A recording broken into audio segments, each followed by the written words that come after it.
Good morning. Today is Thursday, the 11th day of Shevat. We begin today chapter 20 in the Tanya.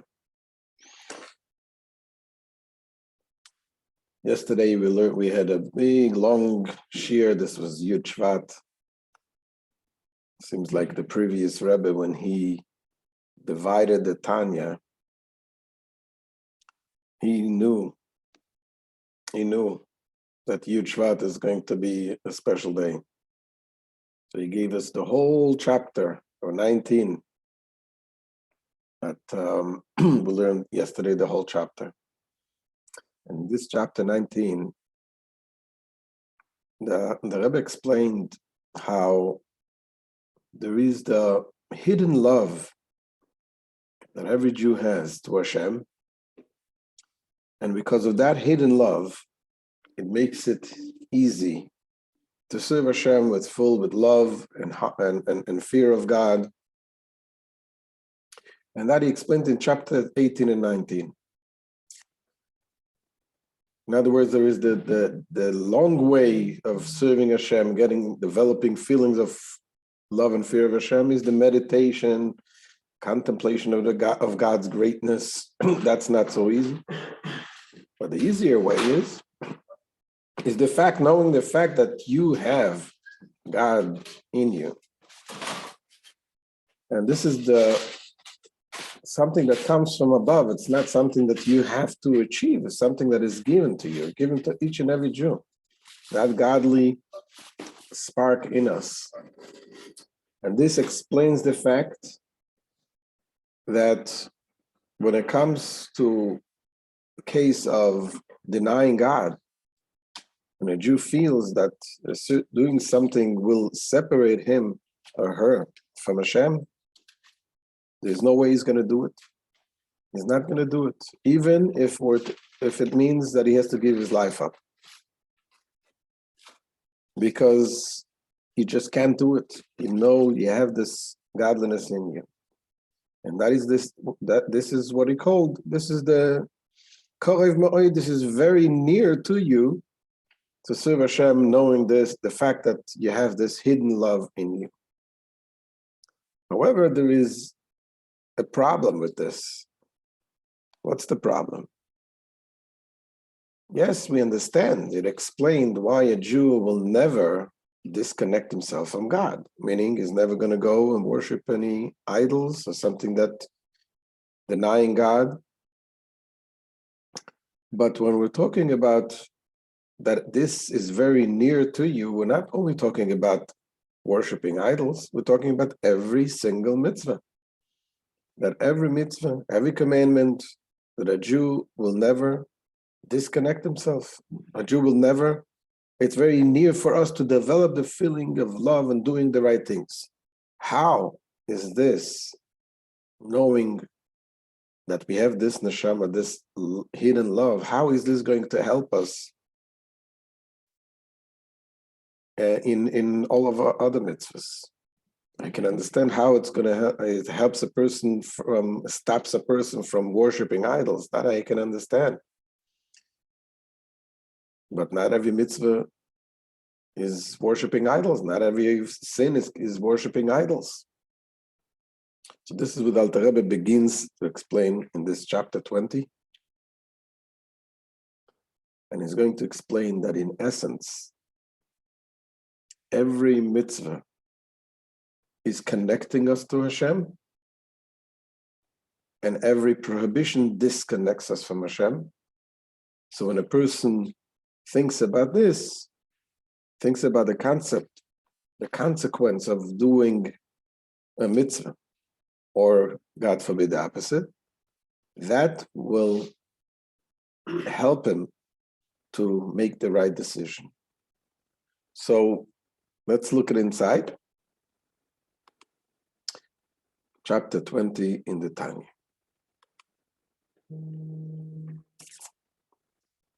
The Alter Rebbe begins.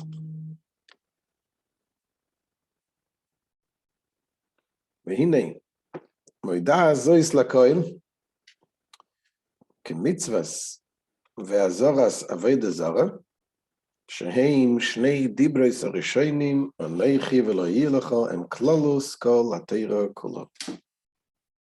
It is well known that a positive commandment to believe in God, to believe in God's unity, and the admonition concerning idolatry, which form the first two commandments.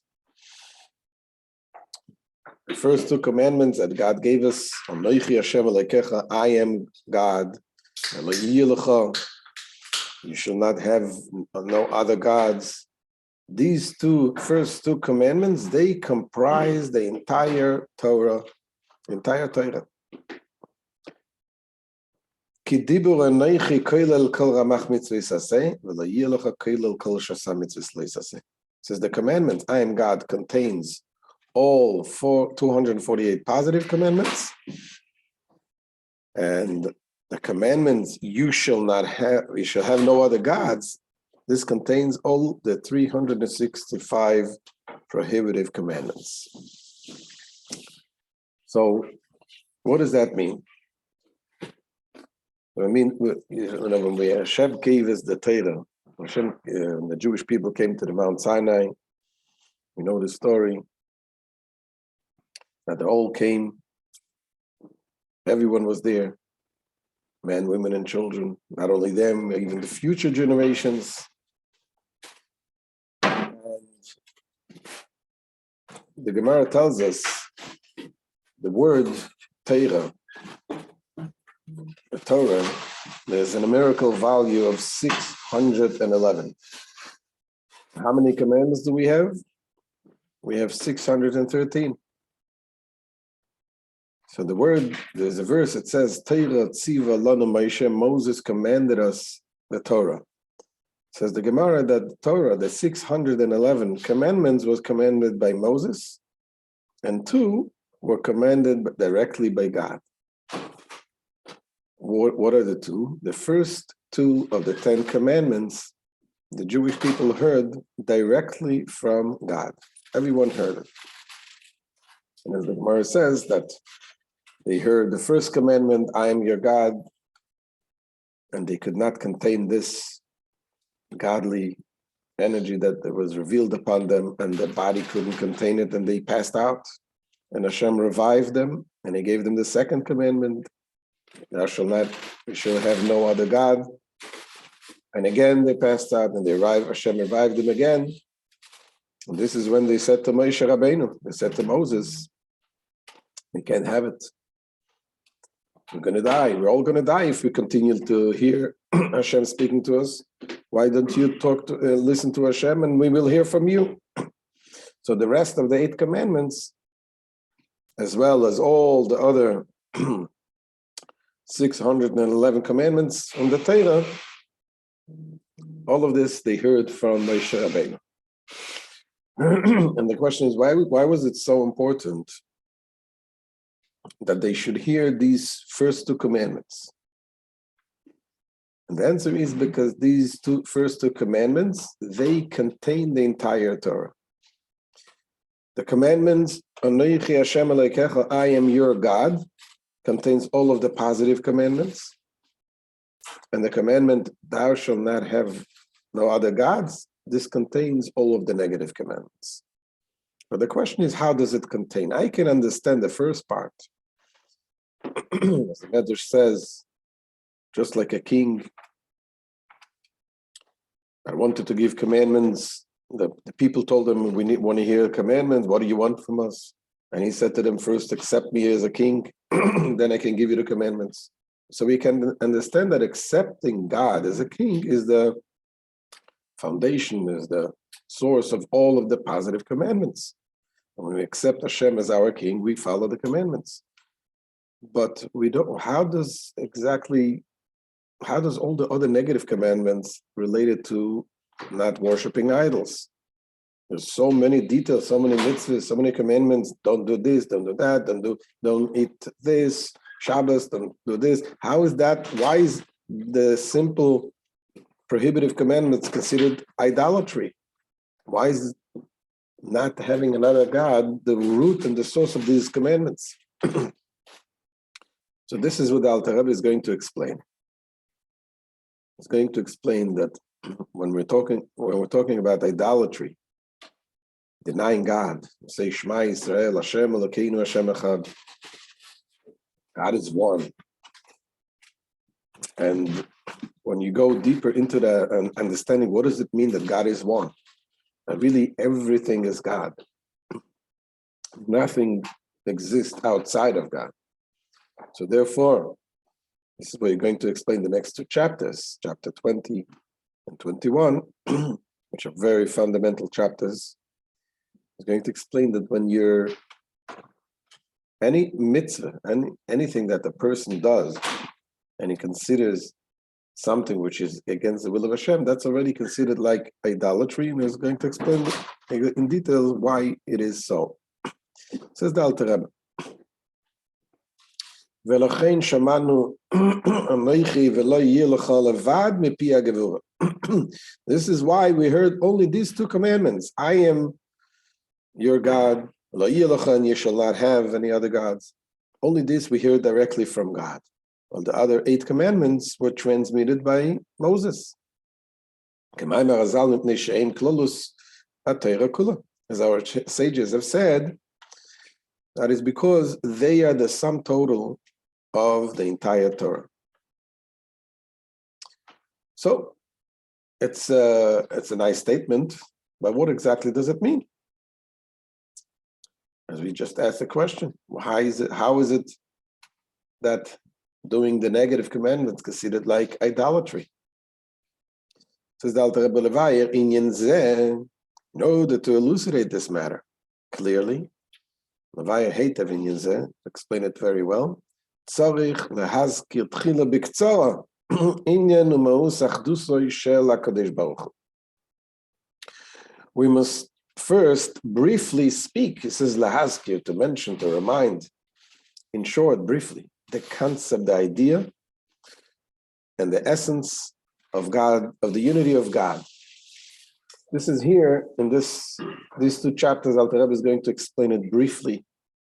It is something that is explained in length in the other part of the Tanya, Shar, Yichud, Ve'emunah, in 12 chapters. Alter Rebbe explains this in length. But here explains briefly the idea of the unity of God. Shenikra Yachid u'meyuchad. That he's called one and unique.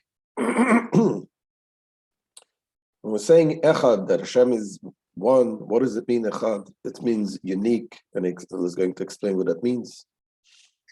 And as we say also in the prayers, we say in the high holy days, we say, V'chol ma'aminim shehu levadohu. All believe that he is one alone. What does it mean, one alone?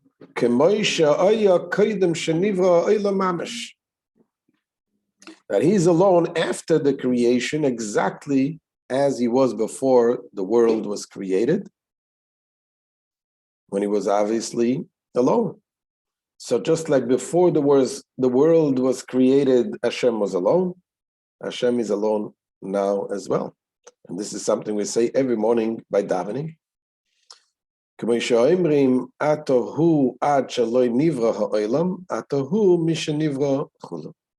as it is written in the prayer book, you are he who was before the world was created, and you are he who is since the world was created. So this statement, when we're saying you are he, atahu achaloi nivra olam, atahu mishenivra olam, it's a little strange written there that this repetition, atahu, you are he. You could say very simply, if you want to say that God was here before the world was created and is here after the world was created, could have said very simply, Atahu achaloi nivra olam ve'ata mishenivra. You are before the world was created and you are after. And when saying Atahu, you are he, or before the world was created and you are he after, there is a stress on the word he, meaning that the same God, the same you that you're before, you are the same after. What does that mean?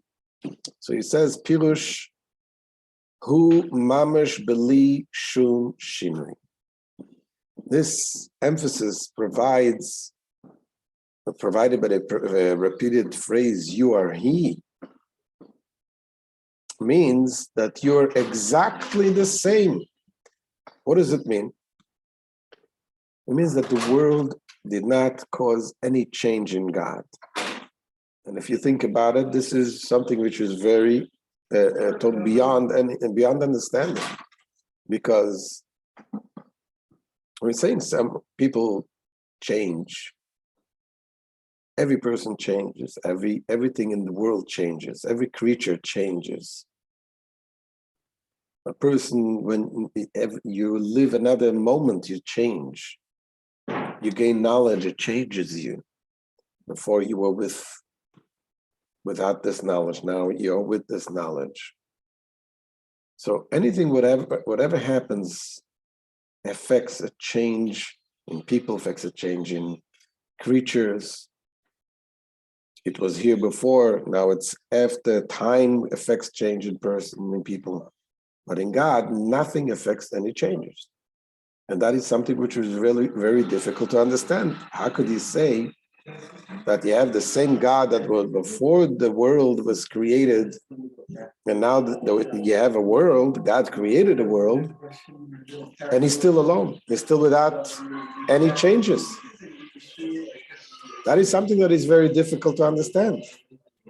And this is what he's going to explain in the next two chapters, in short.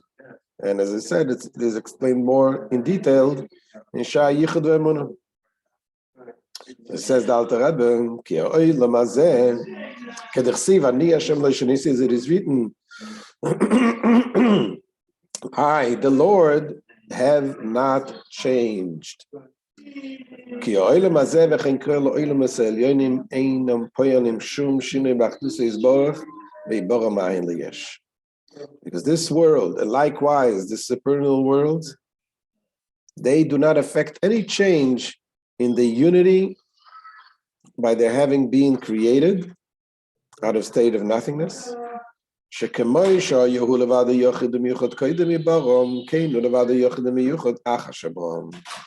just as God was one alone, single and unique before they were created, so is he one alone, single and unique after he created them.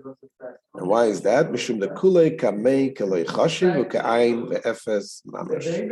Because it is so, because all it is as not besides him, as if absolutely non-existence. The whole world does exist, but it doesn't exist. To understand, join in tomorrow. We'll explain more tomorrow, Bezrat Hashem, in the next few days. So, should have Slacha de Getag. This is the end of today's shir. And so the point here, what we said, is the fact that knowing that every mitzvah, everything does not exist outside of Hashem, so therefore every mitzvah connects us with Hashem, and every sin also disconnects us from Hashem. So it is, when you realize this, then inside the neshama will wake up and say, I don't want to be disconnected from Hashem. Thank you for joining with Hashem. We'll see you tomorrow with Hashem.